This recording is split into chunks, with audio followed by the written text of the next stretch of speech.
All right, it's time to go, everybody. Let's start breaking down everything you need to know going into this coming weekend. We do have a couple bouts of rain between now and early next week. And I'll tell you, if everything worked out just right or just wrong, depending upon your perspective, there could be some thunderstorms with gusty winds in there.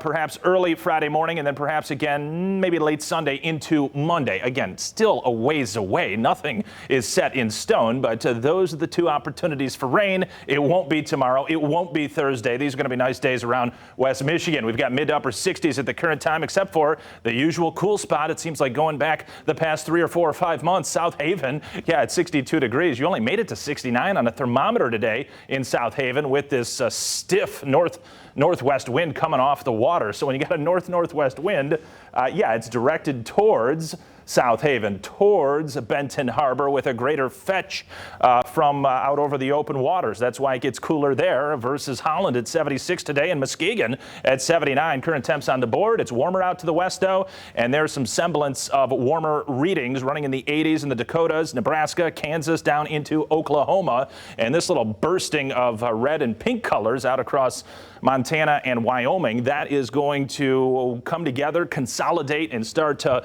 move slowly but surely through tomorrow and into Thursday. It'll arrive here in the form of likely mid-80s. It's possible somebody could push into the upper 80s on Thursday afternoon. It's going to be a warm one, but not necessarily humid. I think the humidity will pick up overnight into Friday and kind of set the framework for perhaps some showers and thunderstorms to begin the last day of our work week. Winds pretty much a non-factor at this point. They were breezy earlier today, as you know, even in Grand Rapids for a stretch. Tomorrow turns out to be a light winded day. Look at the bottom line here.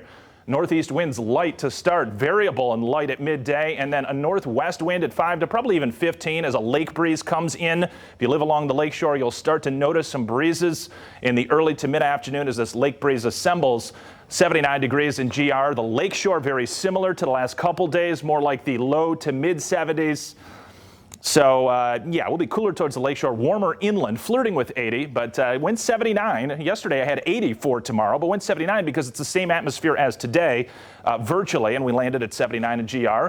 So just going to use some common sense. Go 79, go 86 on Thursday. Temps starting to rise, and it could be near 86 again on Friday. Now, temps on Friday are going to hinge on when these clouds and these potential rain showers and storms depart late Friday morning, early afternoon, because there'll be clouds associated with them. When the clouds break up, some sun returns Friday afternoon. We've only got so many hours to shuttle these temps into the 80s, but I think there's a good shot that that's what we'll do. The cooler air waits until overnight into Saturday morning to arrive, if you want to call it cooler, 78, and then actually looks like we may jump back to 83 on Sunday ahead of this next system that I was kind of giving you the idea of at the beginning of this segment. So overnight Sunday into Monday, another round of showers and storms, and behind that could be a noticeable cooler spell for the middle of next week, say Tuesday, Wednesday, Thursday. I mean, there's some chance we could be backing up into the lower 70s or so for daytime highs. That would be interesting as a cool lobe drops in out of Canada at that time. Nothing happening. Satellite and radar just completely vacant of anything important. Minimal clouds around the Midwest.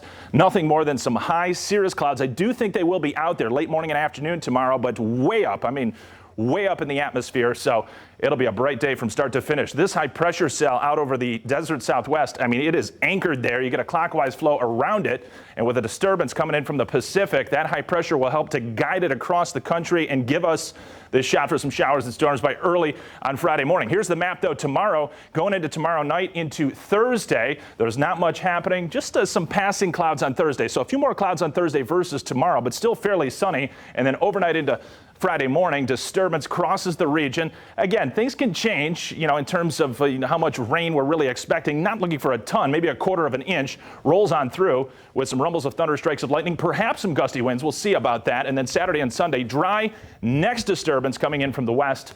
It does appear overnight Sunday into Monday, so we'll keep tabs on that. Obviously, still about 6 days down the line, so the specifics, Angeline, can change, but looks pretty reasonable temperature-wise, 70s and 80s over the next 7 days. Very reasonable and really nice at that, too. Thanks, Anthony. Of course.